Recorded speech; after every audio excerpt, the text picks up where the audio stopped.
Shalom. I would like to start this lesson off by giving all praises, honors, and glories due to Yahweh, Bahashem, Yahushai, Bahashem, Rakah Kwadash. I, first and foremost, for giving us this truth, this knowledge, and this understanding. Also, double honors to the apostles, elders, and bishops of Great Millstone, my teachers. In my humble opinion, these men are the true leaders of Israel, whether you like it or not. Also, last but not least, you sincere believers that believe in His word, and you fellow laborers out there that toil and work in this ministry. Excuse me, I'm having a brain fart.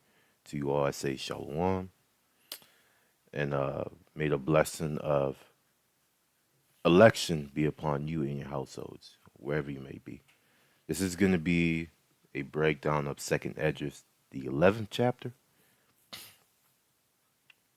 And the reason why I'm doing this, actually, well, again, I'm gonna do another story time. I think it was a couple months back, before the summertime, back in the winter. We were in class, here at the DC church, and we did a quick breakdown on Second Esdras, the 11th chapter. It was either this year or last year fall. It's been a while, and uh, we were able to get through it. You know, excuse me, forgive me. We were able to get through it and go into the breakdown. But it's been a while, so our memories, collectively, a few of the elders were there. Elder Monaghan was there. Elder Zionala was there, and then he had a few of the officers there as well. And we were going into the scriptures, but it's been a while because Second Ezra, the 11th chapter, is not a chapter that you go into all the time. You know, it's a prophecy that has been fulfilled. It's mainly going into the history, but it's good to refresh yourself over these scriptures, you know. So after we had the class session, I wrote that down. I was like, I'm going to do a breakdown of Second Esdras, the 11th, and Second Esdras, the 12th chapter. But I never got around to it for some reason. I just never got around to it. Maybe the spirit didn't want me to do it at that time. I ended up going into different topics, which you see on my channel. But now, I feel like the spirit is right uh, to do this lesson, to do this breakdown. Second is the 11th chapter, and I'm going to start going into the breakdowns from here on out too as well. Mainly because you have a lot of uh, new people I haven't seen at all. I mean, because got a lot of new users popping up on our comment boards, and you can tell that these people are new to this ministry. So it's good that we go into the breakdowns and teach people what does this mean, what does this mean, so on and so forth. So without further ado, let's go ahead and start. This is Second Esdras 11 verse 1. Then I saw a dream, and behold, there came up from the sea an eagle, which had 12 feathered wings and 3 heads. The sea represents the people, or sometimes you could say the sea represents the world, right? Uh, one scripture that comes to mind is can't really think. I think it's in the book of Revelation where it speaks about the sea. Okay, I believe it's Revelation the 17th chapter. I'm not going to go into it, right? But sometimes the sea is actually the sea, and sometimes the sea represents the people. Okay, the people are also compared to as the sea. An eagle, which this eagle represents Rome. Okay, the Roman Empire had many symbols okay of the empire. They had many symbols, but the main symbol was Rome. You had the Roman, I forgot what they call it, the Roman eagle standard. I don't know the name of it in Latin. An aquila. classical Latin. It says here literally eagle was a prominent symbol used in ancient Rome, especially as the standard of a Roman legion. A legionary, known as the Aquilifa, right? Aquilifer, the eagle bearer, carried this standard. Each legion carried one eagle. And if you know history about the Teutonic War, right? The Teutonic War that happened around 9 AD, where you had Arminius, okay, the Germanic warrior, who was pretty much raised up as a Roman. He was a tribute given to him, given to the Roman Empire by his father along with his brother. And it came to a point where he was like, "Yo, look, I'm not really a Roman. I'm gonna go ahead and side with my people." Okay, so he wasn't an Uncle Tom. I believe his brother was an Uncle Tom, though. His brother was the one that stayed with the Roman Empire, and I'm not sure if they ended up meeting together on the battlefield. But to make the story shorter, is that he stole one of the eagle of that legion, and I forgot what legion. I think it's the third legion, and that legion mainly dealt with that Germanic or that Germania region of that empire, because during that time the Germanic area was not really conquered uh, by the Romans. It was the only place that they not conquered, and the reason why that was is because of the lack of funding and the lack of approval from the Senate. They could have conquered, that area, Germania, okay, Germania Major and Germania Minor, but the Senate did not approve of Rome having. They called it the barbaric wasteland under their control. So they left that area alone, which ended up being a it ended up biting them back in the ass later on. You'll see what I'm talking about if you ever go into the history. Okay, so that's the symbol of Rome, the eagle. They also have many other symbols as well, but this is the main symbol. Is this Aquila, which is that Roman eagle standard. Okay, which had 12 feathered wings, and the 12 feathered wings represents the first 12 Roman emperors that were all Edomites. Okay, they call it the 12 Caesars. Now, I never knew this book existed. I've seen this in the Apostle Aram Live's video, right? And if you ever go into history or you look at these works that these historians did, they'll always say that Julius Caesar wasn't a Roman emperor. They'll start with Augustus, right? But he was, that's where you get the title Caesar from Julius Caesar, his own name. So you have to include him as one of the first. And I rather listen to somebody who was actually there during that time period, and these modern historians who like to insert their own vain opinions. Okay, it says here the Vita Caesarum, about the life of the Caesars, commonly known as the 12 Caesars, is a set of 12 biographies of Julius Caesar and the first 11 emperors of the Roman Empire, written by Gaius Suetonius Tranquillus. Okay, and I believe he was a historian who wrote during he wrote during the early imperial era of the Roman Empire. Okay, I don't know when he was born. I'm not sure when he was born. Let me do this real quick. Let's look at when he was born. Uh, it says here Gaius Suetonius Tranquillus, commonly known, referred to as Suetonius, was born 69 AD. So pretty much, towards the latter end of Domitian's reign. Okay, I believe it's Domitian. After 122 AD, so from 69 to 122 AD and then some. He died at the age of 53 to 54 years old. So he was a historian who was alive during that time, and he recorded early imperial era of the Roman Empire. Okay, so let's go back.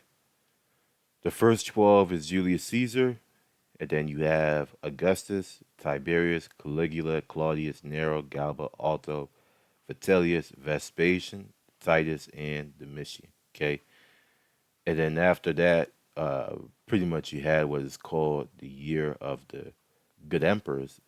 All five of them, which is I can name them off top. You have Nerva, Trajan, Antonius Pius, uh, Hadrian, and then Marcus Aurelius. Okay, him being the fifth one.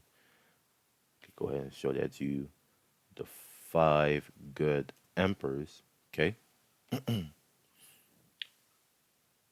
don't know. We I don't know what I just did. Let's try that again. The five good emperors. Here we go. Nerva from 96 to 98. Trajan from 98 to 117, and this was the height of the Roman Empire too, as well, around 117 A.D. Hadrian, my boy Hadrian, 117 to 138. Antonius Pius, 138 to 161, and Marcus Aurelius, the majestic one, 161 to 180 A.D. And all of these people were Israelites, you know. All of these people were Israelites, and pretty much this was the start of Jake ruling the beloved Roman Empire. This was the beginning of it. Okay, this was the beginning. So I received a notification. I was checking to see what that was. So let's go back. Okay, Second Esdras 11, verse 1. Then I saw a dream, and behold, there came up from the sea an eagle, which had 12 feathered wings and 3 heads. Okay, so this is speaking about an empire that rose up, which became the Roman Empire. All right, and that 12 feathered wings are referring to the 12 Caesars that ruled, and the 3 heads represents the first triumvirate. Okay, the first triumvirate, which consists of Pompey, Crassus, and Caesar. Okay, this is a good picture of them right here. The first triumvirate, Pompey, okay, Caesar, and then Crassus. And these were the 3 heads, okay, in the beginning. Now, in history, there's a second triumvirate, which consists of, I think, is Octavian, Antony, and then somebody else, Lip something. Let me go ahead and look it up. Second triumvirate, right? The second triumvirate is what? Octavian, Antony, and Lepidus. All right, so I was correct. But this second triumvirate, it's not mentioned in Second Esdras, the 11th chapter. Okay, but it's good to know, about this, in history that they had a second triumvirate, but the scriptures, doesn't mention this second triumvirate, and you'll see the more I go into the chapter. So let's go ahead and head back. So we know the 3 heads is Caesar, Pompey, and Crassus. Verse 2. And I saw and beheld, she spread her wings over all the earth, and all the winds of the air blew on her and were gathered together. And I believe that word there for earth is pretty much the whole inhabitants of that time or the known world. Okay. Now if we go into Luke, okay, Luke the second chapter, I'm going to the blue letter Bible. Okay.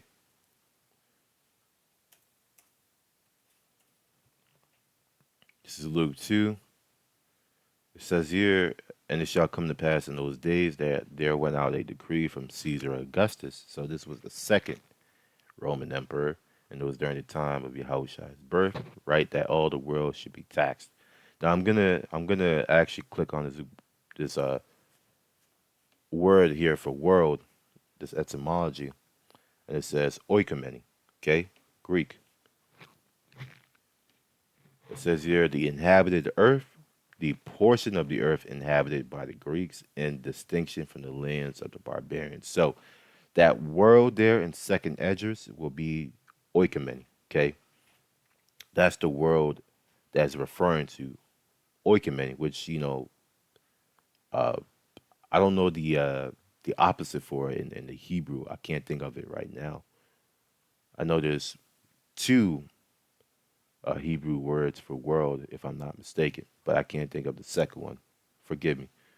But if you ever do the research on your own and you look up the Hebrew word for world, you'll see that it's going to be similar to the one here in Luke the second chapter for second Esdras, the 11th chapter. So this world here is referring to the inhabited world because outside of Rome, you had what is known as the barbaric lands, which were lands that were not colonized. They didn't have Roman structure. They didn't have Roman government. It was just lawlessness, which it was, but at the same time, it wasn't because it was just Esau being biased. Just like how they say that civilization started with Alexander the Greek, which is not true.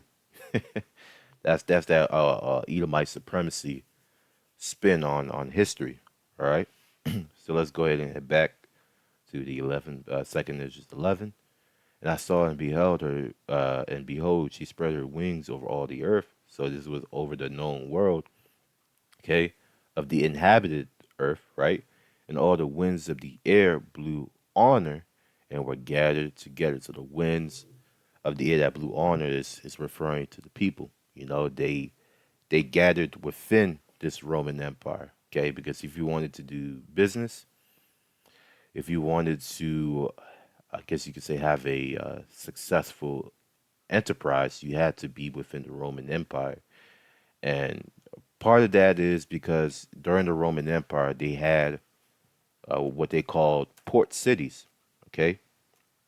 Port cities. And this was the best place to be during the Roman Empire, okay? It says here, port cities, yeah, this is a map. So here, all throughout the empire, you had port cities. Okay, this was the extent of the empire, which is 125 A.D. This is during the time of Hadrian. Okay, when they conquered Britannia, but they didn't hold that territory for long because of the economic instability of the empire.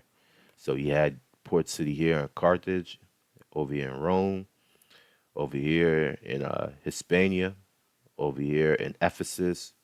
Byzantium was also a port city.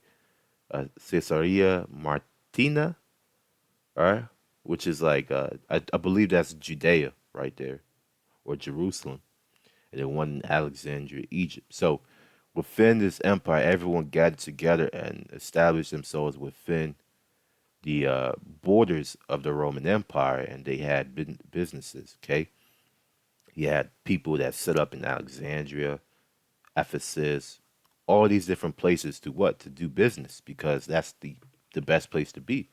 You know, you can't do business in somewhere like Germania Major or Germania Minor. Why? Because there was no order, there was no authority, and there was no structure. Okay, there was no structure within these barbaric lands. So it was best to remain within this Roman Empire, this empire.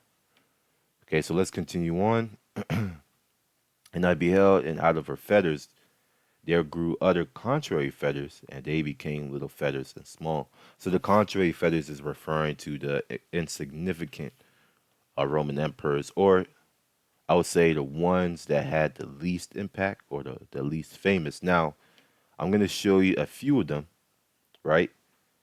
Caligula is one, all right? And if you read his biography, you'll know why he was an insignificant Roman emperor or a contrary feather. It says here Caligula from August 12th AD, right, to January 41 AD, ruled from 37 AD. So it was from 37 to 41 AD. However, after 4 years of his reign, he was assassinated by members of the bodyguard in the Roman Senate. He became a famous emperor since, right? During his reign, many innocent people were killed, but still, He was approved by the Roman citizens of this time or of his time.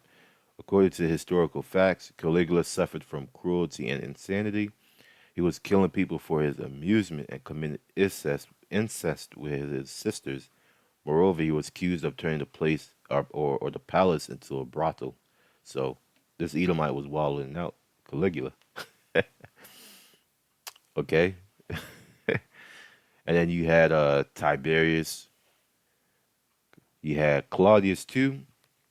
Even though Claudius he did some works towards the latter end of his rule, but still, all these were known as the insignificant uh, emperors.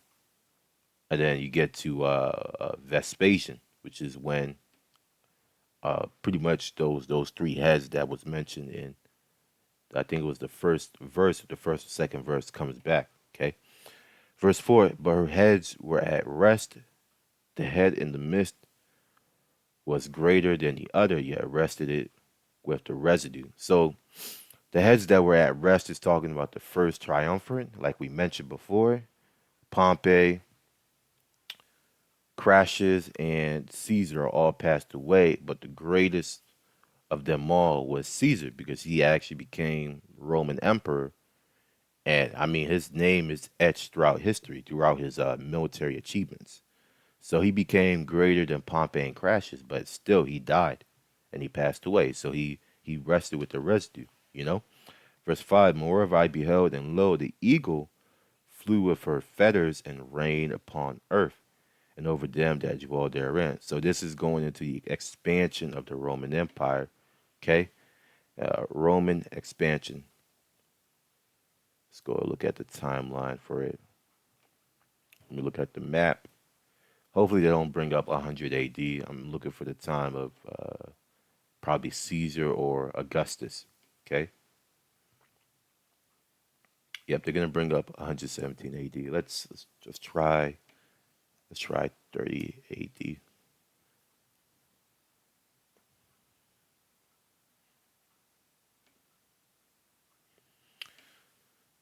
First Roman expansion. Okay, let's try the second Roman expansion.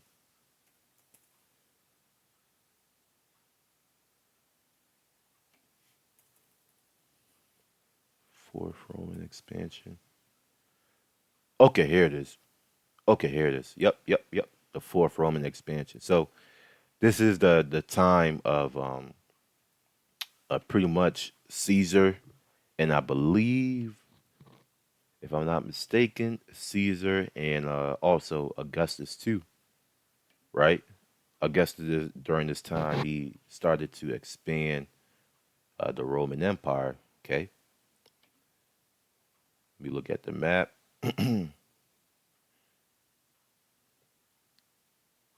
Yep, here it is.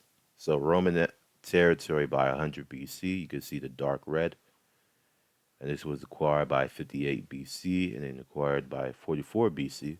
Okay, so you had you can't really see it too well the colors, but this is the territory that they gained in 58 BC, and then this pink right here is the territory that they gained in 44 BC, and this was done by Caesar. If you know about the expansion into Gaul, Caesar pretty much conquered the territory of Gaul, which is like modern day France, and also some parts of Germany as well, towards the western side. And he did that by pretty much killing Vercin. I think his name is Vercingetorix, if I'm not mistaken. He was the last king of the Gauls. And after he killed, him, he subdued him, and took him as a slave into the Roman Empire. That's when Gaul became a territory of Rome, and then Julius Caesar, his name became famous because no one has ever conquered or dared to go into Gallic territory. And then when he came into back into Rome, people started to get jealous, and that was the beginning of them plotting, his assassination because the Senate was like, oh shit, this guy is famous with the people. Look at him, he conquered more territory for Rome, He's starting to look at himself as the king, and then that was the beginning of the downfall of that first triumvirate, because now Pompey crashes. We're looking at this nigga with a side eye. They wanted to get him up out of there. They wanted to kill him because he was becoming too famous, too popular for Roman politics. So let's carry on, right? Verse 4, but her heads were at rest, and the head in the midst was greater than the other, yet rested it with the residue, right? Verse 5, moreover, I beheld, and lo, the eagle flew with her feathers and reigned upon the earth, and over them that dwell therein. So this is going to the Roman expansion, and also the scriptures talks about this as well. Daniel, the 7th chapter, right? This is Daniel 7, verse 7. It says here, after this I saw in the night visions, and behold, a fourth beast, dreadful and terrible, and strong exceedingly, and it had great iron teeth. It devoured and brake in pieces, and stamped the residue with the feet of it. And it was diverse from all the beasts that were before it, and it had 10 horns. Okay, so this fourth beast was Rome. Okay, and that great iron teeth weapons represents the major reliance on iron weaponry, because during that time, uh, the Iron Age already happened way before Roman Empire came into the heights of its power. But it was the Roman Empire who utilized iron weaponry the most, and you could just do that by you can find that out by taking a quick Google search, and you'll see that the Roman Empire utilized iron weaponry the most during that time. Okay, all those Germanic tribes, those uh, Gallic tribes were using bronze weaponry. So it was during that time when they were fighting against the Romans. They're like, "Yo, look, the weapons that they're using is far superior." And then that's when you had a lot of the people within those tribes, siding with Rome and becoming vassals. So why they can receive that same weaponry, and then you know other tribes conquered those tribes, and they received those weapons, and they used those weapons against Rome, and they were able to give Rome some issues. So there you go. We're going to continue on. Verse 6, right? And I saw that all things under heaven were subject unto her, and no man spake against her, no, not one creature upon earth. So Rome at that time, once they conquered that Gallic territory, which is the Gauls, people feared the Roman Empire if they haven't already. And that was the beginning of Rome really, really coming into its dreadful state, okay? Because all these different rebellions outside of the Roman Empire, they were all quenched up until uh, the crisis of the third century, which is history, which is around 200 to 300 AD, somewhere around there. That's what they call the crisis of the third century. And it was during the time when Jake was just killing each other left and right, and which caused an economic instability within the empire. So that's when you had the Germanic kings like Odoacer and all these different Germanic kings, and throughout history they started rising up against Rome and pretty much conquering some of their territories. Okay, verse 7, and I beheld, and lo, the eagle rose upon her talons and spake to her feathers, saying, watch not all at once, sleep everyone in his own place, and watch by course. So this is the eagle, pretty much telling them that, look, not every one of you will rule at the same time.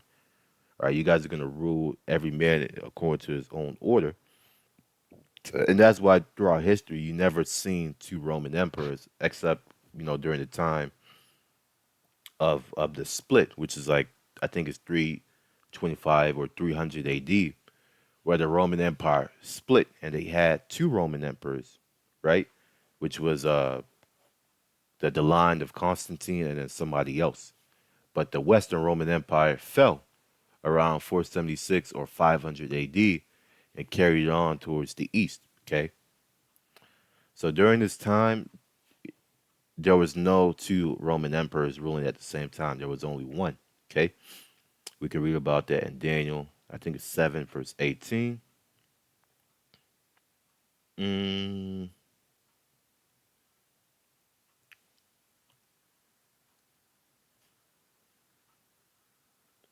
where is it? The saints of the Most High shall take the kingdom. No, that's not it. The Most High ruleth in the kingdom of men. Let me look for that scripture real quick.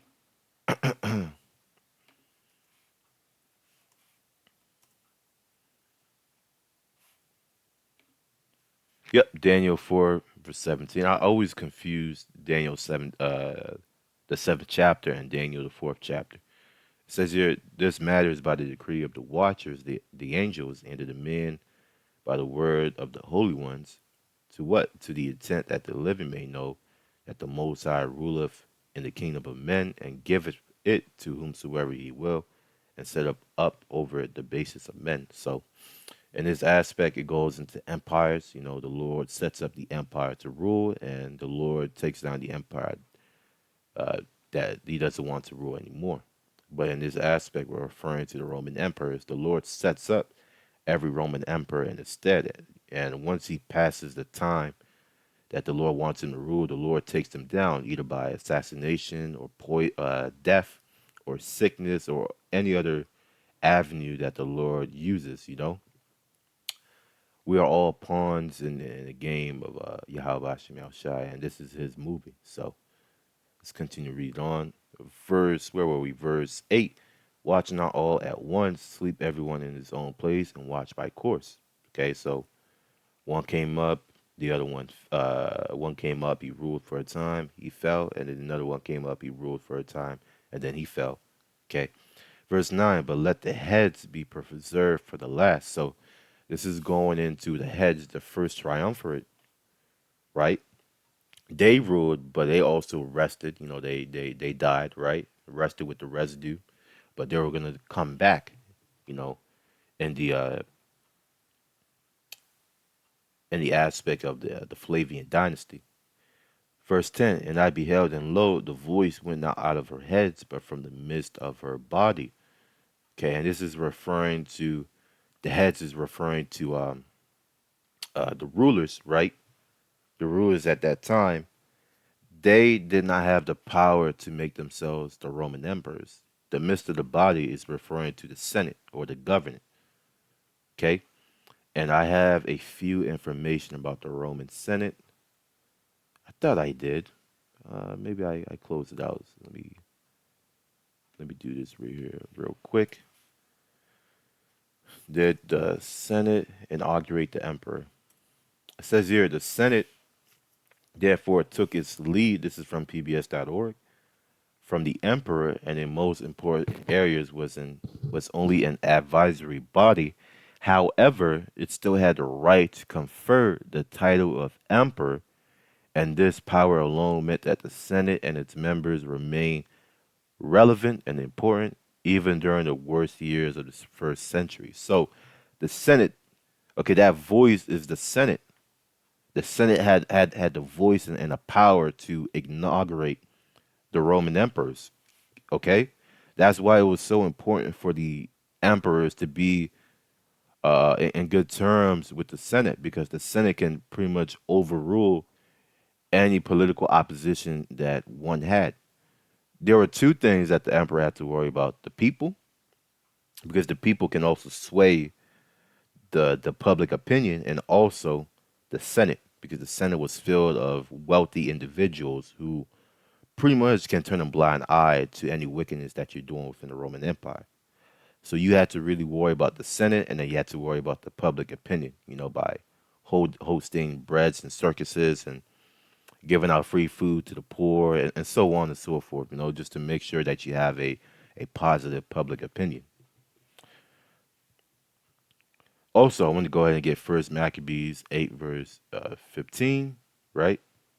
It says here, moreover, how they had made for themselves a senate house, wherein 320 men sat in council daily, consulting always for the people, to the end that they might be well ordered. So this is the Senate. And this was during the time of 150 BC. If you look up when the first Maccabees took place, they would say it's around 170 BC to like 100 BC or 85 BC, somewhere around there. So this was the beginning of the Maccabees coming, of course, into the timeline, and also this was when Esau really started to take over around this time period. Which, if you go into the history, right, the Roman Republic was from. See, I'm getting all into the history. I'm getting all into the history, man. The Roman Republic, which was from the first early Roman Republic, was from 509 to 264 BC, and the preceding regal period, 753 to 509 BC. And during this time, okay, the early or the preceding regal period, this was the time when Rome was just it wasn't an empire, it was just a single state, and you had the Etruscans, okay, if I could say that word right, Etruscans, who were pretty much ruling Italy at that time, okay. But later on, around the early Roman Republic, was when the Etruscans started to go down. And if you go into history, they say that it was around 560 BC that the last Etruscan king ruled. And after that, the Etruscans, they converted from a monarchy to what is known as a republic. So was their republic. Okay, it says here, historical writing in Rome did not begin until the late third century BC, which is like 200 BC, which is before Christ, before Common Era, when Rome had already completed its conquest of Italy, right? Because uh, Romulus and Remus, the people of Japheth, they were fighting against each other, and one overtook the other. Okay. Now you had an Edomite faction, which was known as the Latins, and if you know who the Latins are, I'm not going to go all into it, but just look up the Latins, and you'll see. Okay, you'll find information about them and their lineage going back to Esau.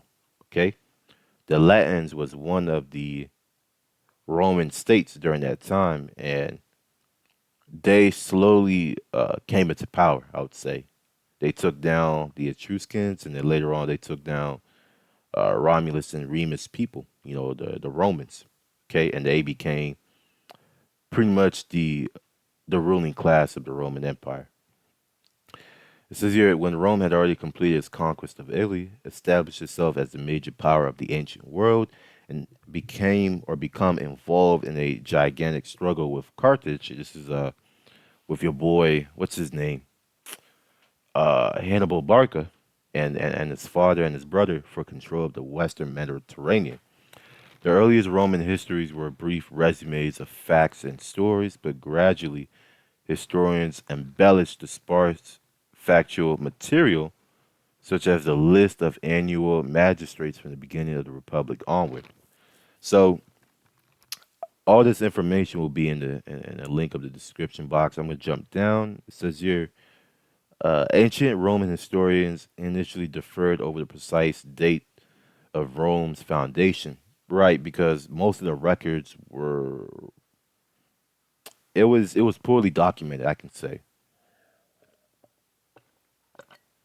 there wasn't a good writing system back then, and people weren't really keeping track of history. So the dates can be off.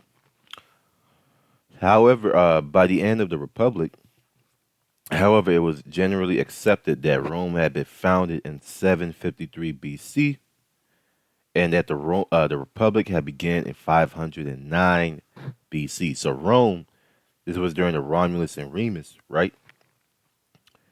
He ruled. He started and founded Rome in 700 BC, and then they turned into a republic.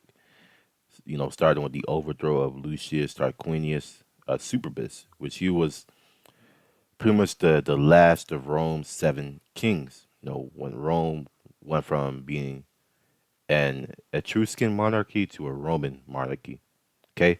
According to tradition, the first six kings have been benevolent rulers, but the last was a cruel tyrant who was overthrown by a popular uprising. Okay, now I want to jump down.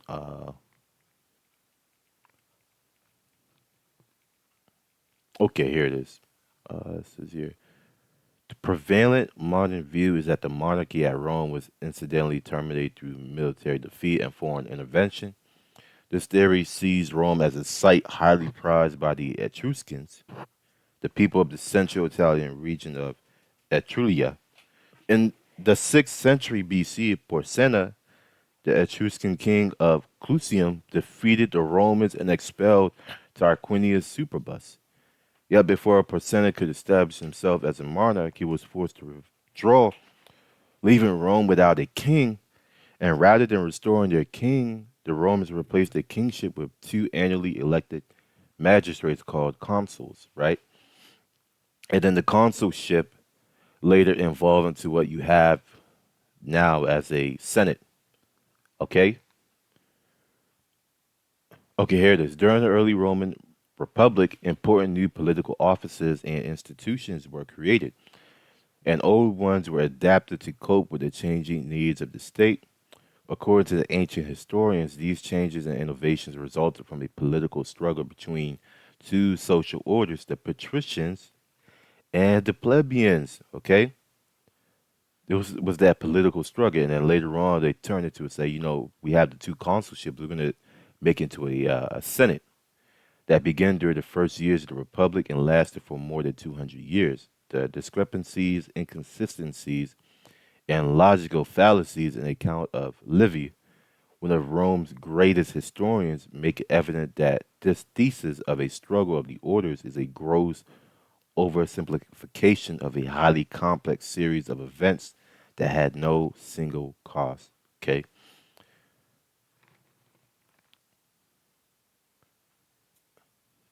Then they go into the two consuls. It says here the Senate, which may have existed under the monarchy and served as an advisory council for the king, now advised both the magistrates, the consuls, and the Roman people. Although in theory the people were sovereign and the Senate only offered advice, in actual practice the Senate wielded enormous power because of the collective prestige of its members. Like I said before, the Senate was made up of wealthy Romans, individuals, and they had power over the people. They had power. They were the ones who owned most of the businesses within the Roman Republic. They owned the bread trade. They owned the slave trade. They owned the weaponry, the blacksmiths that you see. They all own all these things. So with one flick of a finger, they can stop it and starve the people. Okay, they had control over everything. So the power was within the Senate, not within the people, and that's why most of these Roman emperors were killed was because they did not satisfy the Senate, the people, or I mean the senators, the councilmen. So I said a whole lot. So let's continue on. We're at verse 10, and I beheld, and lo, the voice went not out of her heads, but from the midst of her body, which is the Senate. Verse 11, and I numbered her contrary feathers, and behold, there were 8 of them. Now, I'm not going to go into this part, but if you go and look, you should be able to find it. I couldn't find it, but I was only able to find 6 of them. They didn't want to mention the other 2, but the ones who pretty much ruled the least and had the least significant hold over the Roman Empire, one of them was Caligula. Okay, Caligula. You also had Tiberius too, right? Caligula, Tiberius, Nero. He was one of them, and I believe it's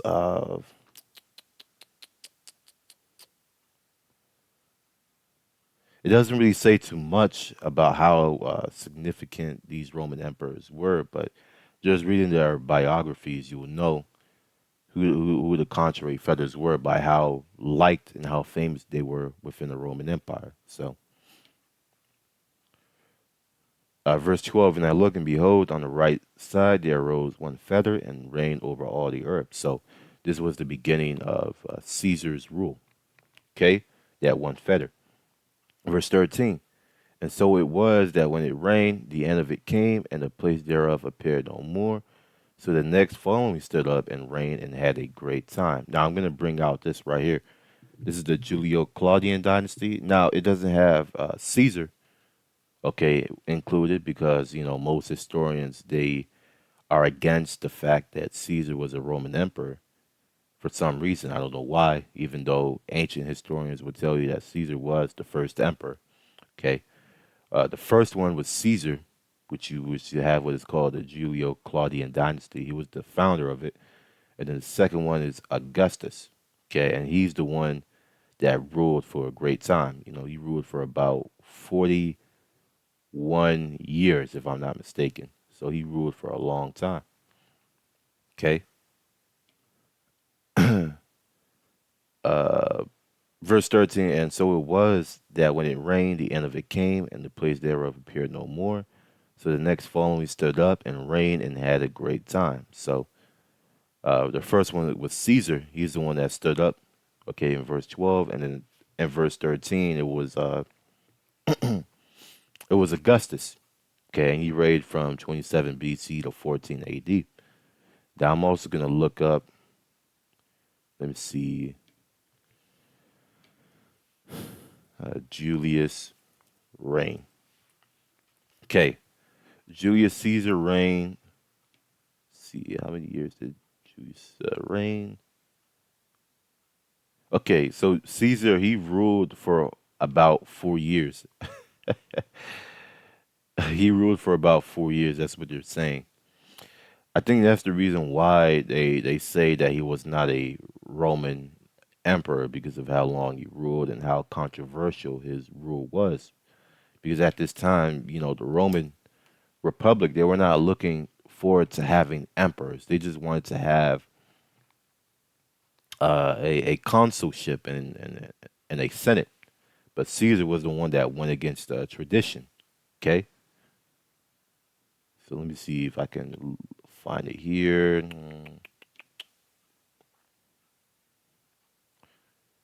Um, okay, here it is. Crossed the Rubicon, and he had the Civil Wars. And the Civil Wars celebrates a triple triumph in Rome because he beat pretty much both of Pompey and Crassus and killed him. So Caesar ruled from 46 BC to 44 BC. So he reigned for, mm, I guess you could say, a little bit over than 2 to 3 years. Some people say it was 48 BC, right? But I believe he started ruling once he took out a Pompey and Crassus, which was like around this time period, 48 BC. Okay, so it's from 48 BC to 44 BC. That's when Julius Caesar ruled, and it was for about 3 to 4 years. So let's go back, verse 14, and it happened that when it rained, the end of it came also, like as the first, so that it appeared no more. Okay, then came there a voice unto it and said, Hear thou that hast borne rule over the earth so long, this I say unto thee, before thou begin this to appear no more.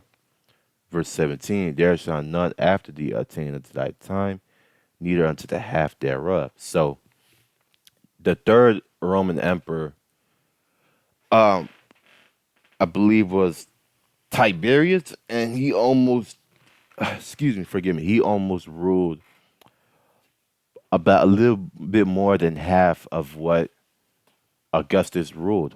Okay, but not one Roman emperor ruled for 41 years or more than 41 years, you know? So Augustus, he had the longest reign within the Roman Empire, which is a huge achievement, a huge one. Okay. Verse 18, then also the third, then then arose the third and reigned as the other before and appeared no more also. So the third one is your boy Tiberius, and he ruled from 14, I believe this is 14 AD to 37 AD, which is, I say, is roughly 13. No, excuse me. He reigned 23 years. Okay, I said 13. My math is off. He ruled 23 years, which is almost itching close to 41. Which, if we do 41 divided by 2, that'll roughly be what, 40.5? 40, 41 divided by 2.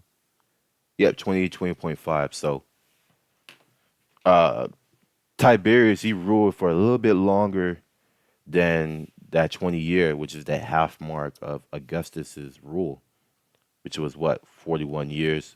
40 divided by 2 is 20. And Tiberius ruled for 23 years. So he was close, but no cigar. Verse 19. So when it, with all the residue, one after another, after everyone reigned, then appeared no more. So after the Roman emperors died, another one rose up and reigned, and then they died, and so on and so forth. Verse 20. Then I beheld, and lo, in the process of time, the feathers that followed stood up on the right side, that they may rule also. And some of them ruled, but within a while they appeared no more. Okay. So this is going into the rest of the first six Roman emperors, which, is after Tiberius. You have Caligula, then Claudius, which is the two main ones that ruled, and then you had Nero, and then the year of the four emperors, which is Galba, Otto, Vitellius, and no, excuse me, sorry, it's Nero, Galba, Otto, and Vitellius. Okay, actually, forgive me, it's Galba, Otto, Vitellius, and Vespasian. Forgive me for that. So the ones that ruled after, okay, and appeared no more was Caligula, Claudius, and then Nero. Then after Nero, you had Galba, Otto, Vitellius, and Vespasian. Okay, those are the first six, or a part of the first six that ruled, and then the other half is going to talk about later.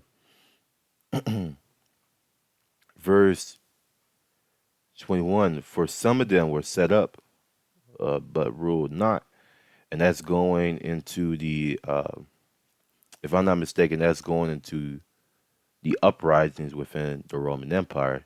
Okay, you had some of them that were set up that was supposed to be a part of the fetters, but they never got to rule. And I have a list of it here: the usurpations in the Roman Empire.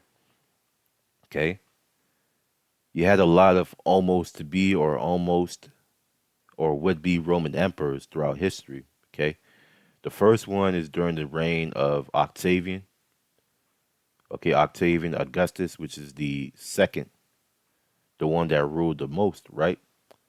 It says here the death of Marcus Antony and Cleopatra in 30 BC and the subjugation of Egypt marked Augustus's victory in battle for power in Rome. Octavian returned to the capital with his general Marcus Agrippa in 29 BC, making the magnificent triumphal entry. Okay, the winner of the Civil War and the strongest man in the state now faced a difficult choice.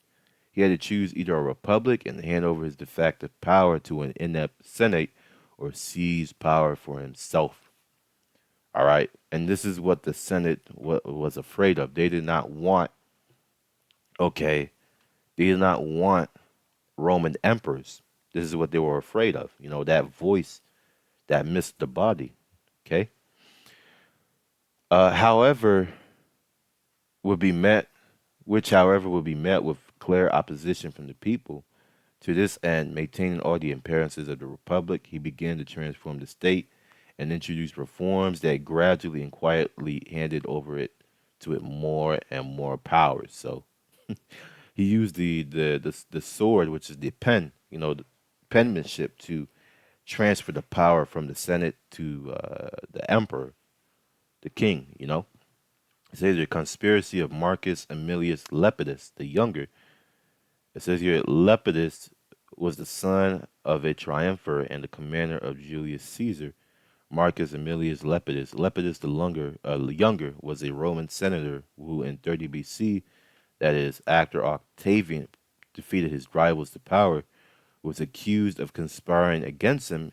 His plans were to kill Octavian upon his return to Rome. Okay? This is one of the would be emperors, all right? That was trying to set him up, himself up to rule. He was trying to set himself up to rule, but he didn't rule. Why? Because the Lord, okay, did not ordain for this individual to rule. It was uh, Augustus's time to rule, you know? And then you have another one, the unfriendly Lucius Vero Marina. Okay. Lucius Licinius was a Roman politician who was accused of plotting against Octavian Augustus and was sentenced to death in 22 BC after a trial. So that's another would be Roman emperor. Okay. And the list goes on. You have another one, Ignatius Rufus. This was during the time of 20 BC. And then, this is going into the reign of Tiberius, the plot of the Praetorian prefect, Sejanus. Okay? All these men, they wanted to be Roman emperors, but the Lord ruleth in the kingdom of men. He did not ordain these individuals to rule over Rome. Okay? Verse 22. After this I look, and behold, the 12 feathers appear no more, nor the two little feathers. Now, the two little feathers is a part of the 12. Verse 23. And there was no more upon the eagle's body, but 3 heads that rested, and 6 little wings. So that those 6 little wings was pretty much the wings that already ruled, and the 3 heads are representing the first triumvirate. They were that rest. Now it's going to go on to the other side of the other 6. Verse 24. And then I saw that 2 little feathers divide themselves from the 6. All right. Now the 2 little feathers, okay, is representing. Uh, Let me go into it real quick. Is representing Nero and Claudius. Okay, these were the 2 little feathers. Because once you go down past Nero, you have what is called the year of the 4 emperors, where they all ruled within the same year: Galba, Otto, Vitellius, and Vespasian. All right. Verse, what was I? 25, right? I was in here. Well, actually, let me go back to verse 4. Then saw I also that the 2 little feathers divide themselves from the 6, and remained under the head that was upon the right side, for the 4 continued in their place. And that's going into the year of the 4 emperors. Okay.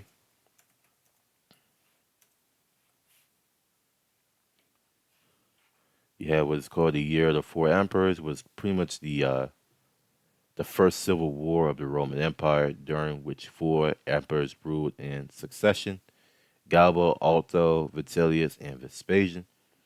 It is considered an important interval marking the transition from the Julio-Claudians, the first imperial dynasty, to what? The Flavian dynasty, which is going to mention also in 2nd Esdras, the 11th chapter. The period witnessed several rebellions and claimants, while shifting allegiances and widespread turmoil in Rome and the provinces. Okay? Let's see if there's any more information here. You can see the timeline that they ruled: Galba from 68 to 69, Alto 69, Vitellius 69, and Vespasian, which he was the one that came out on top of that civil war, because he established his own dynasty, the second dynasty over Rome.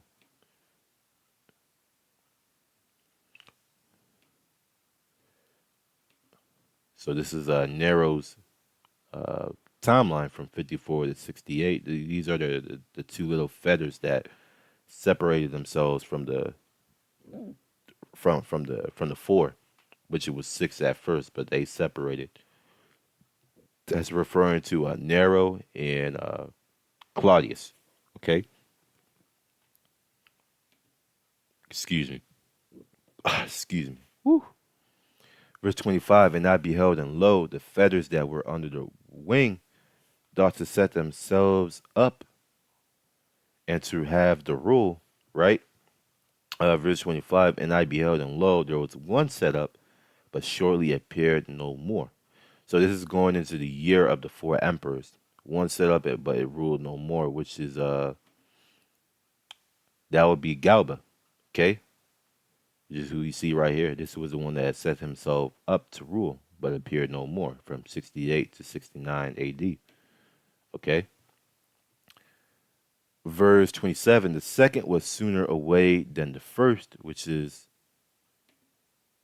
Otto, 69 AD, and he ruled shorter than Galba. That's why he said he was sooner than the first, because he ruled shorter than Galba. Verse 28, and I beheld, and lo, the two that remain thought also in themselves to reign, which the two is Otto, no, not Otto, Vitellius and Vespasian. But this is where, it gets a little bit tricky. Okay? Verse 29, and when they so thought, behold, there awakened one of the heads that were at rest, namely it that was in the midst, for that was greater than the two other heads. So, again, remember what I mentioned in, what is it, uh, verse 4, the heads were at rest, right? And the head that was in the midst was greater than the other, yet rested with the residue. The scripture now, or second Esdras, is having a recall of the first triumvirate, and pretty much the first triumvirate is coming back through reincarnation, you know? And that head, where was I at? Verse 30, 29, that head was Julius Caesar, and he came back as Vespasian, all right?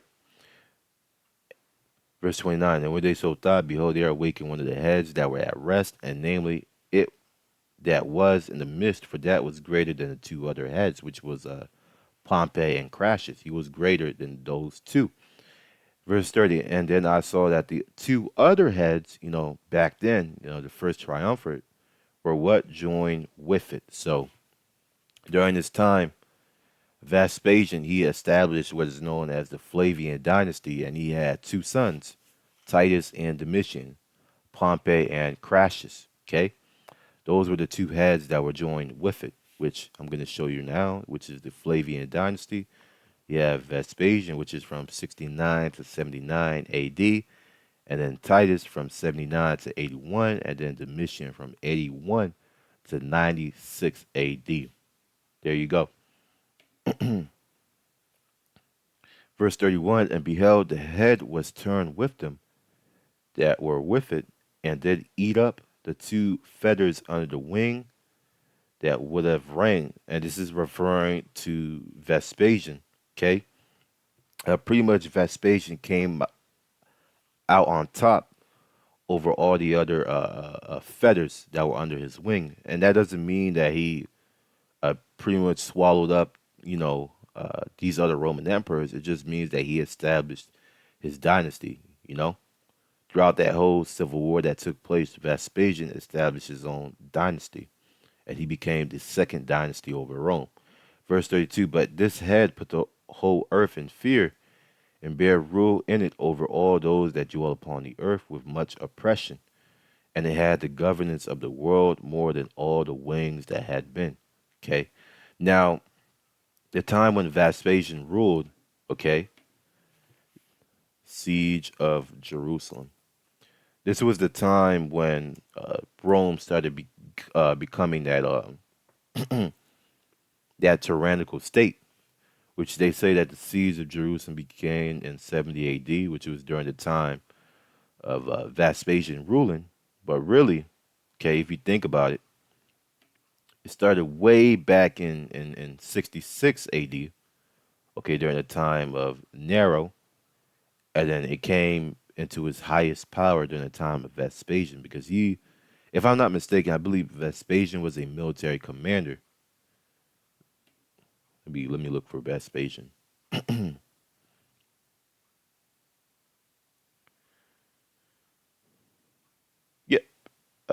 Vespasian. Here it is. It says here Vespasian ruled from 69 to 79 AD. He founded the Flavian dynasty that ruled for 27 years.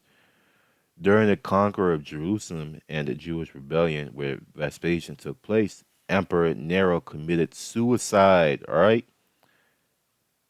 So really, this whole the siege and everything, it started around 66 AD, which led to the civil war in Rome, known as what? The Year of the Four Emperors, which began in 68 AD after the death of Nero. All right. Galba and Otho died right after coming to rule. Okay. They ruled sooner than the first, right? That's Otto ruling sooner than Galba. And Vitellius became emperor in 69 AD. However, the Roman legions of Rome and Egypt and Judea declared what? Vespasian as the emperor 3 months after Vitellius' beginning of reign. So they didn't acknowledge Vitellius as an emperor. Okay, even Judea declared Vespasian as emperor, and those were the people that were ruling over our people. Us. It was the Edomites that were set up. You had what is known as the Herodian dynasty. All right, they're the ones who pretty much declared Vespasian as emperor. Vespasian is famous for the building of the Flavian amphitheater, known today as the Colosseum. Moreover, he was the emperor who created a tax for the public baths, following with the famous phrase, money does not stink. Pecunia non olet. So there you go. Your boy Vespasian. All right. So let's read 2nd Esdras 11, verse 32. But this had put the whole earth in fear and bare rule in it over all those that dwell upon the earth, with much oppression, and it had the governance of the world more than all the wings that had been, because this was the time of when Rome started expanding even more and more, and they actually started to oppress the children of Israel. The kingdom of heaven suffered violence, and the violence take it by force.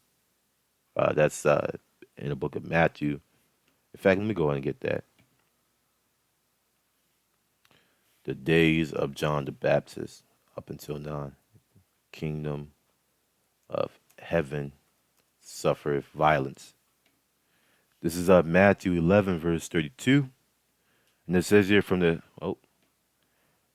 it says here, Matthew 11, verse 12, excuse me. It says here, from the days of John the Baptist until now, the kingdom of heaven suffereth violence, and the violent take it by force. So this was the beginning of that oppression. It started during the time of John the Baptist, and it reached its height during the time of Vespasian, when that military commander, that devil, decided to lay siege to the motherland, Jerusalem. Verse 33. After this I beheld, and lo, the head that was in the midst, okay, suddenly appeared no more, like as the wings. So that head, which is Vespasian, he died. Okay, he died. He passed away, and there remained of two heads, which is what? Titus and Domitian, right? Verse 34, but there remained the two heads, which also in like sort ruled upon the earth and over those that dwelt therein. So Titus and Domitian continued what their father started. Verse 35, and I beheld, and lo, the head upon the right side devoured it that was upon the left side. And how you know which one is which is by going into the timeline. Titus was the one that got devoured. He was the one on the left side, and Domitian was the one on the right side. Domitian ruled longer than Titus. Titus ruled for only 2 years. He ruled for 2 years, and then Domitian ruled for, 15 years, right? So Domitian, he ruled for 15 years, which is not a bad reign for a Roman emperor. All right, so he was the one that overcame Titus and ruled longer than him. Now, if you go into history, They say that the way Titus died was by poison. Some say the sword, some say poison. And I heard this from somewhere, but they said that during the beginning of Titus's reign, he suspected his brother of plotting to overthrow him. Okay, but he didn't do anything about it. And the reason why he didn't do anything about it was because the Lord put in his heart not to uh, pretty much lock up or kill Domitian, because Domitian was going to be the last feather of that Roman Empire. You know, did Titus suspect Domitian?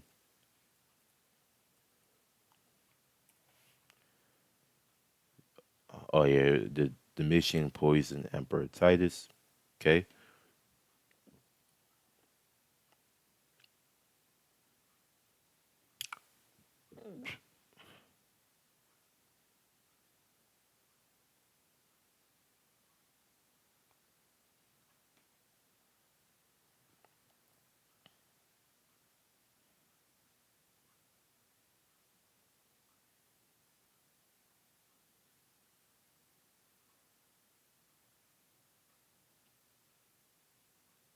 Oh, look at this. Although Titus had a reputation for ruthlessness, he would prove to be a fair ruler. His brother Domitian, however, returned Rome to tyranny and fear. Okay. And it was during the time of the Flavian dynasty that Rome became a tyrannical state. They started ruling with fear. Okay. It says here Titus, his sudden death at age 41 was supposedly hastened by Domitian, who became his successor as emperor. Now, I can't find the document, okay, but they said that Titus suspected his brother of plotting against him, and then on his deathbed, he pretty much cursed Domitian and said that he should have killed him when he had the chance. So I'm gonna leave that to you all out there when you're watching this video. You can look it up and post it in the comment section. Verse, where were we? Verse 36. Then I heard a voice who said unto me, look before thee and consider the thing that thou seest. Right? This was after the end of those two feathers. Okay, and the beginning of Israel ruling, starting with the five good emperors. Okay, which is what you see right here: Nerva, Trajan, Hadrian, Antonius Pius, and Marcus Aurelius.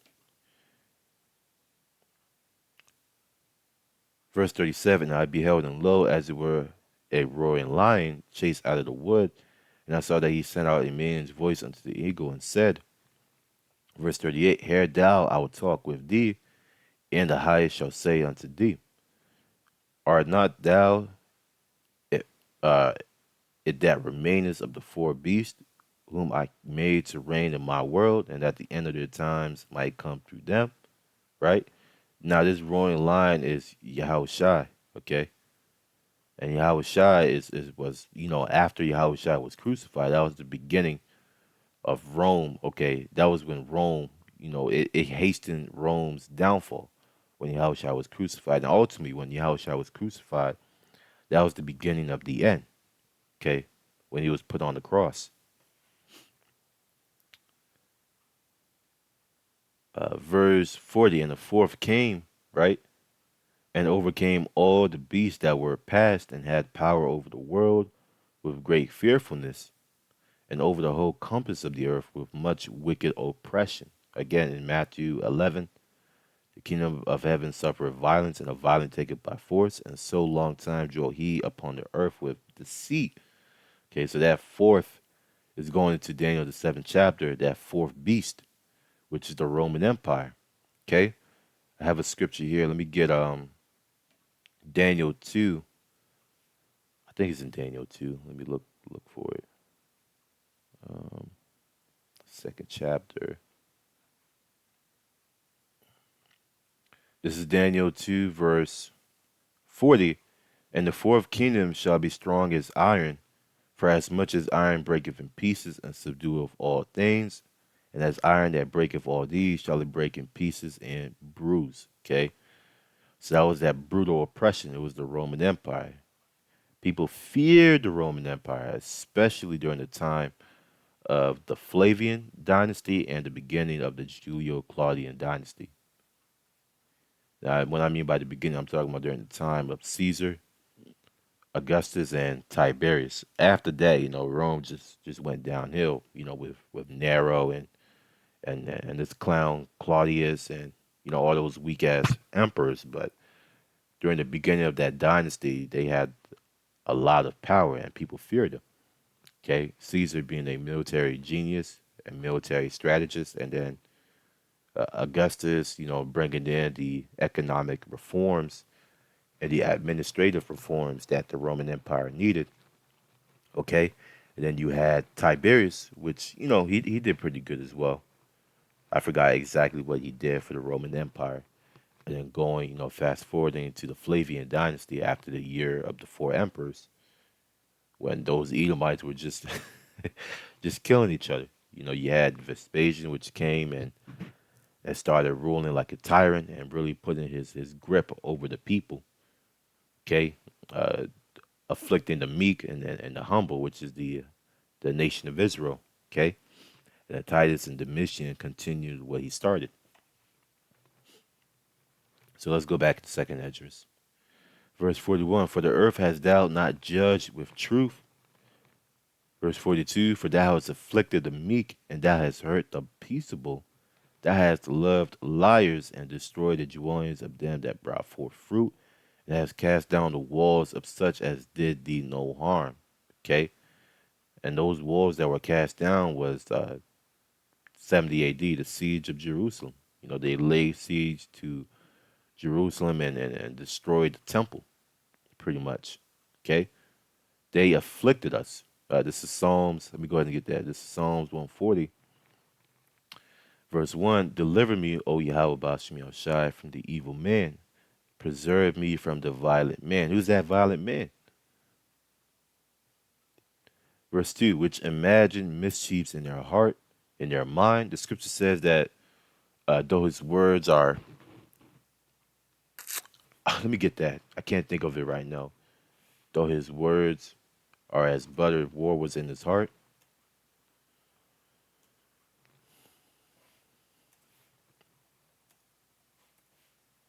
Yep, Psalm 55, verse 21. It says here, the words of his mouth were smoother than butter, but war was in his mind and in his heart. His words were softer than oil, yet were they drawn swords. So that was that terrible, uh, tyrannical rule that these Edomites had over the whole known world at that time, where they were just oppressing and just uh, belittling and destroying Jake, you know, with the taxations and the mandatory military enlistment and just the heavy burdens that they were placing on the province of Judea. Okay, that's why the disciples asked, Yahushua, how long, how long shall it be, when shall our kingdom of heaven be established?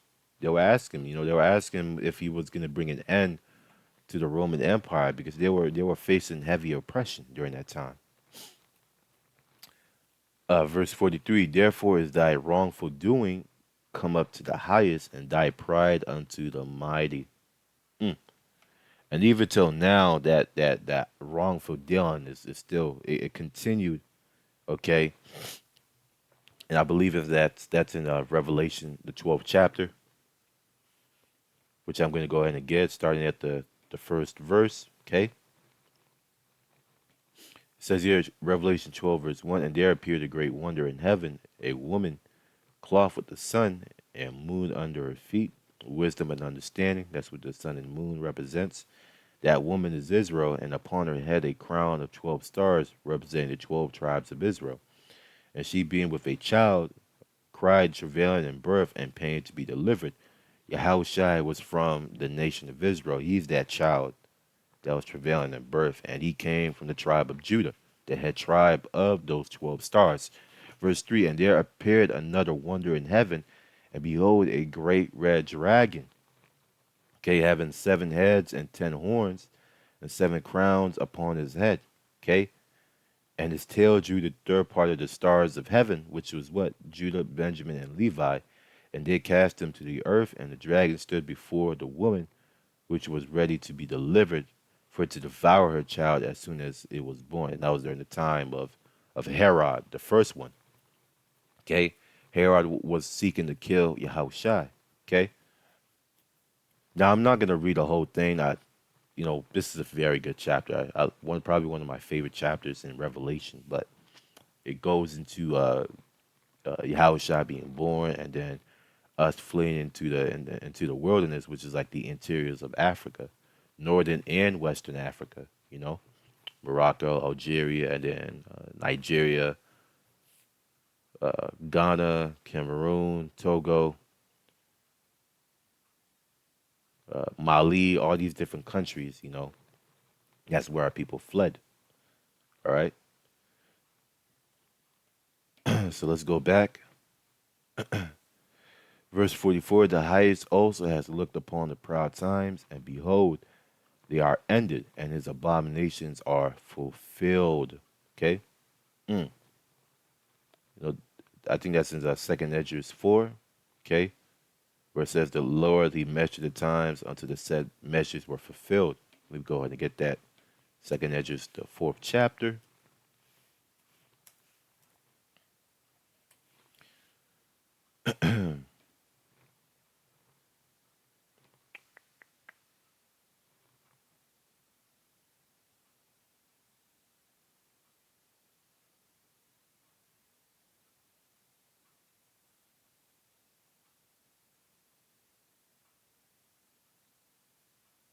Yep. This is Second Esdras 4, verse 37. By measure has he measured the times, and by number has he numbered the times, and he does not move nor stir them until the said measure be fulfilled. So every prophecy is a measure in itself, and the Lord doesn't do anything until the said measure has been fulfilled. Meaning, you know, all these prophecies have to be fulfilled. You know, and the Lord allowed the prophecy of Rome ruling, even though they committed heinous acts upon his people and abominations. He allowed all of them to be fulfilled because why? It was a part of prophecy, and it was a part of the times that were written. You know, verse 45, and therefore appear no more, thou eagle, nor thy horrible wings, the ancient Roman Empire, okay, nor thy wicked feathers, okay. So all these Roman emperors, from Caesar all the way down to Domitian, they were all a part of those wicked feathers, and they were the ones who really were oppressing, okay, the people, the nations, and then towards the time of Nero, even going up into Claudius, they started oppressing the children of Israel. Okay, so these were the wicked feathers that was mentioned about in this chapter, and after that, pretty much after Domitian ruled, the time of 96 A.D., Nerva came into power, and he became the first of what is known as the five good emperors, which is when Jake started ruling.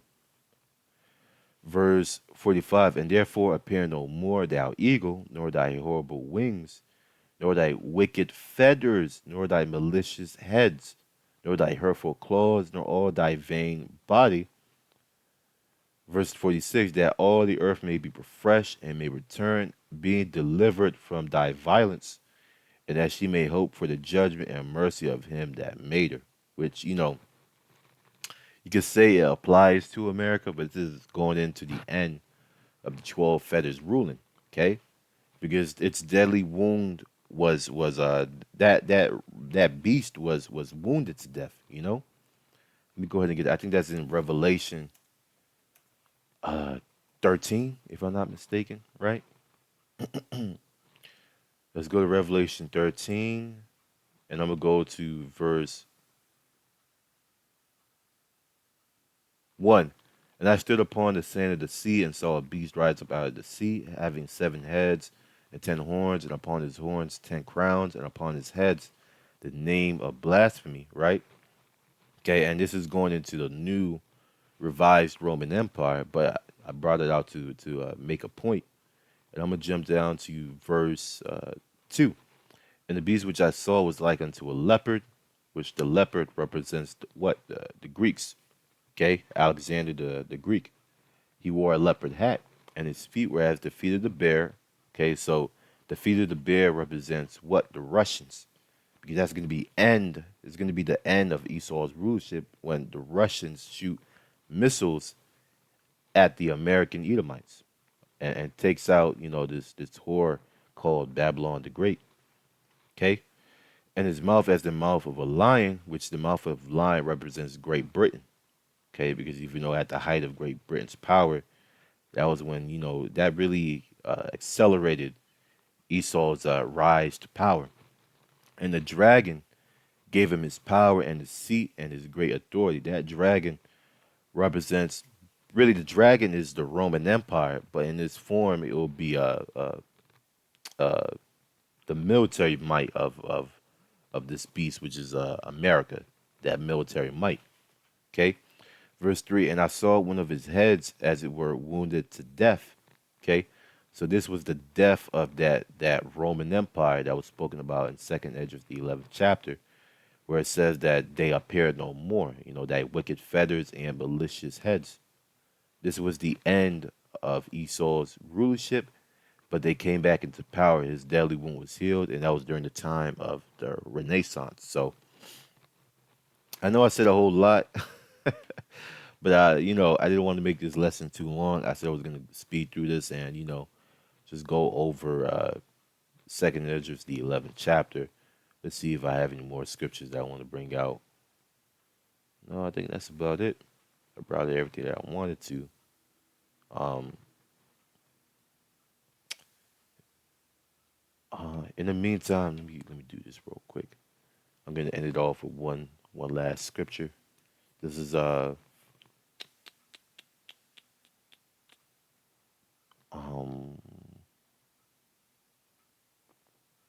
Psalms. Do this.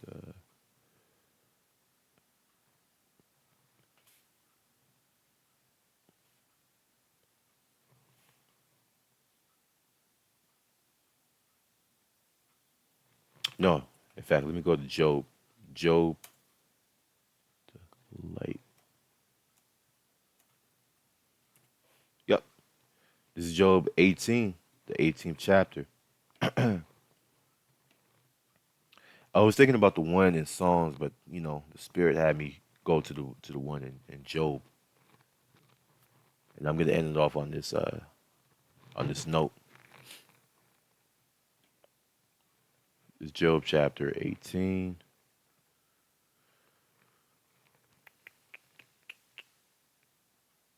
Mm,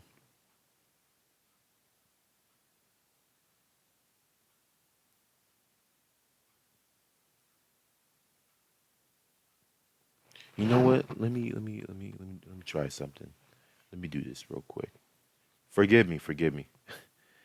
Inhabitants of the wicked.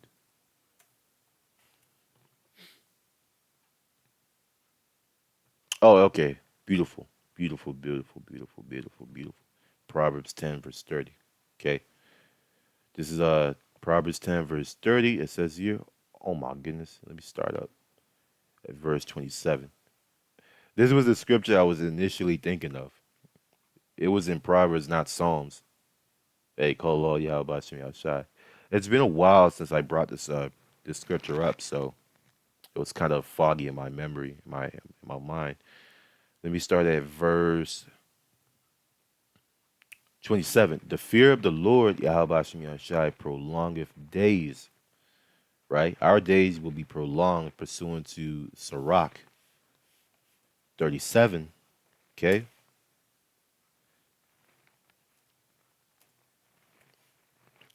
This is Sirach 37, verse 25. It says here, the days of the life of man may be numbered, okay? But the days of Israel are innumerable.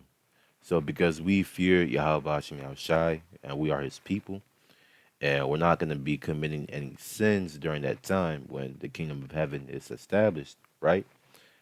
Pursuant to First Corinthians, the 15th chapter, our bodies will be changed and we'll have the law, statutes, commandments written within our inward parts. Our days are going to be prolonged, okay?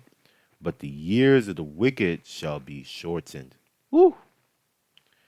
And that's what you're seeing right now. The Lord is shortening the days because, as the scripture says, uh, if the days are not shortened, there shall no flesh be saved. But for the elect's sake, those days shall be shortened. Verse 28, the hope of the righteous shall be gladness, but the expectation of the wicked shall perish. And what's that expectation? For them to accomplish their new world order, to accomplish their enterprise. You know, the scripture says, in the sufficiency he shall be in straits, and every.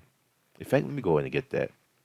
I said I was gonna edit. I said I was gonna close the lesson, but once the spirit comes back, and you just start getting new inspiration for lessons. And sufficiency. I think that's in Job. What is it? The 27th chapter. He shall be in straits. No, Job the 20th chapter. Forgive me. It says here, in the fullness of his sufficiency, he shall be in straits, right? And every hand of the wicked shall come upon him. Verse 23, when he is about to fill his belly, I mean, when he is about to accomplish his goal, his satisfactory goal, the Most High shall cast what? The fury of his wrath upon him, and shall rain it upon him while he is eating. Mm, one of my favorite chapters. So let's go back to Proverbs. It says here, the the hope of the righteous shall be gladness, but the expectation of the wicked shall perish. Okay, the way of the Lord is strength to the upright, but destruction shall be to the workers of iniquity. And now we can bring up Job chapter 18. Okay, where it says at verse 5, yea, the light of the wicked shall be put out, and the spark of his fire shall not shine. Verse 6, the light shall be dark in his tabernacle, meaning in his house and his dwelling, meaning that they're not gonna know what to do. That darkness represents a void of knowledge. They're not gonna know what to do in that time. And his candle, okay, his wisdom shall be put out with him. So he himself and his wisdom is gonna perish. Okay? For he is cast into a net by his own feet, and he walketh upon a snare. The gin shall take him by the heel, and the robber shall prevail against him. The snare is laid for him in the ground, and the trap for him in the way. And that's the way of their new world order. It's going to be a snare unto them, because once they uh, mandate the charagma and fulfill that last prophecy, the Lord's going to, pursuant to Job, the 20th chapter, the iron bow shall strike him through. So let's go back to Proverbs 10 and wrap it up. Verse 29. The way of the Lord is strength to the upright, right? This wisdom, knowledge, and understanding, this walk that we do, it's strength to us because it's how we are supposed to this truth is a manual and a guideline, if I'm thinking of the right word. It's the guideline to how we're supposed to be saved or be delivered. Wisdom and knowledge shall be the stability of thy times, and the strength of salvation. The fear of the Lord is his treasure. So this truth is like a book. Okay, well, it is a book. It's like a manual book that guides us in the right path to salvation. Okay, verse 30: the righteous shall never be removed. Okay, the righteous shall never be removed. The Lord, he will always preserve his saints, but the wicked shall not inhabit the earth. Okay, Kahala Yahweh Shem Yahushai, and the Lord is going to do this again in the new Roman Empire. Okay, he did this back then. He cut off 12 fetters, but he's going to do it again in this new modern Roman Empire called America and its vassal states, the 10 heads and the 10 heads and seven, the 10 horns and the 7 heads. Okay, excuse me. So Lord, this lesson was edifying unto the elect. I was all over the place, but hopefully you guys understand the message that was supposed to be conveyed. Um, I wasn't planning on making this lesson too long.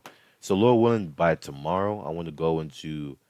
I'll probably do Revelation 12 chapter Yahweh Ratazah, if the Lord allows it, and then later on, by Sunday or Saturday, I want to do Second Edges, the 12th chapter, because the 12th chapter goes a little bit into the 11th chapter and it expounds on what happens, like the assassination of Domitian, or the assassination of Titus by Domitian. It talks about it a little bit further on in the 12th chapter. So until next time, Shalom.